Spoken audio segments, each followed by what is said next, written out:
ایک صحابی رسول صلی اللہ علیہ وآلہ وسلم رات کو اپنے گھر میں آرام فرما تھے اور انہیں پیاس لگی تو انہوں نے اہلیہ سے پانی مانگا۔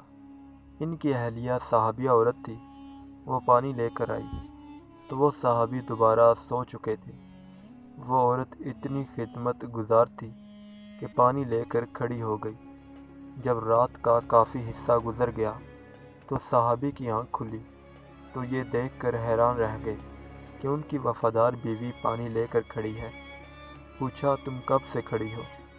اس صحابیہ عورت نے جواب دیا کہ جب آپ نے پانی مانگا تھا میں پانی لے کر آئی تو آپ آرام فرما چکے تھے، اس لیے میں نے آپ کو جگا کر آپ کے آرام میں خلل ڈالنا مناسب نہ سمجھا اور سونا بھی گوارا نہ کیا، کیونکہ میں نے سوچا کہ ممکن ہے پھر آپ کی آنکھ کھلے اور آپ کو پانی کی طلب ہو اور کوئی پانی دینے والا نہ ہو، کہیں خدمت گزاری اور وفا شعاری میں کوتاہی نہ ہو جائے، اس لیے میں ساری رات پانی لے کر کھڑی رہی۔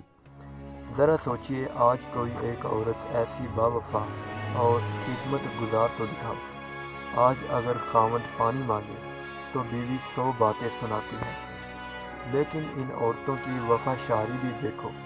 جب اس عورت نے یہ کہا کہ میں ساری رات کھڑی رہی تو اس صحابی کی حیرت کی انتہا نہ رہی۔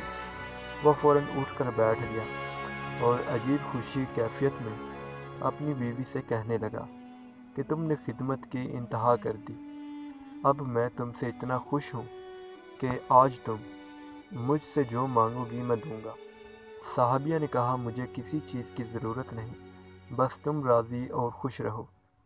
لیکن جب صحابی نے بار بار اصرار کیا تو عورت نے کہا، اگر ضرور میرا مطالبہ پورا کرنا ہے تو مہربانی کر کے مجھے طلاق دے دو۔ جب اس نے یہ الفاظ کہے تو اس صحابی کے پاؤں کے نیچے سے جیسے زمین نکل گئی ہو۔ وہ ہکا بکا اور حیران رہ کر اپنی بیوی کا منہ دیکھنے لگا کہ یہ کیا کہہ رہی ہے۔ اس نے کہا، اتنی خدمت گزار بیوی آج مجھ سے طلاق کا مطالبہ کر رہی ہو۔ اس نے کہا، چونکہ میں وعدہ کر چکا ہوں اس لیے تیرا مطالبہ تو پورا کروں گا، لیکن پہلے چلتے ہیں رحمت عالم صلی اللہ علیہ وآلہ وسلم کی خدمت میں۔ آپ سے مشورے کے بعد جو فیصلہ ہوگا اسی پر عمل کروں گا۔ چنانچہ صبح صادق کا وقت ہو چکا تھا۔ یہ دونوں میاں بیوی اپنے گھر سے نکل کر رحمت عالم صلی اللہ علیہ وآلہ وسلم کے حجرہ کی طرف روانہ ہو گئے۔ راستے میں ایک گڈھے میں صحابی کا پاؤں پھسل گیا اور وہ گر گئے۔ اس کی بیوی نے ہاتھ پکڑ کر صحابی کو اٹھایا اور کہا، آپ کو چوٹ تو نہیں آئی؟ صحابی نے کہا، اور تو کچھ نہیں، البتہ پاؤں میں تکلیف ہے۔ صحابیہ عورت نے فرمایا، چلو واپس گھر چلیں۔ صحابی نے کہا، اب تو قریب آ چکے ہیں۔ صحابیہ کہنے لگی، نہیں، واپس چلو۔ چنانچہ جب واپس گھر آئے تو صحابی نے پوچھا کہ مجھے تو سمجھ نہیں آئی کہ سارا ماجرا کیا ہے۔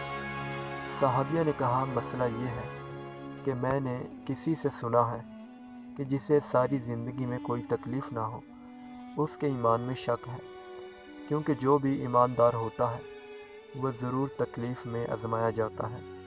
مجھے تو آپ کے ساتھ رہتے ہوئے 15 سال کا عرصہ ہو چکا ہے، لیکن آپ کو کبھی سر میں بھی درد نہیں ہوا، اس لیے مجھے شک ہو گیا اور میں نے سوچا کہ ایسے آدمی کے نکاح میں رہنے کا کیا فائدہ ہے جس کا ایمان مشکوک ہے، اس لیے میں نے طلاق مانگی۔ لیکن جب راستے میں آپ کے پاؤں میں چوٹ آئی تو میرا شک رفع ہو گیا کہ الحمدللہ آپ تکلیف میں آزمائے گئے اور آپ نے اس تکلیف پر صبر کیا۔ یہ ہیں صحابہ۔ آج تو میاں بیوی کی لڑائی زیوروں، کپڑوں، گھر اور مکان اور اخراجات پر ہوتی ہے، ایمان اور دین کی بات ہی کوئی نہیں پوچھتا۔ اللہ ہم سب کا حامی و ناصر ہو، آمین۔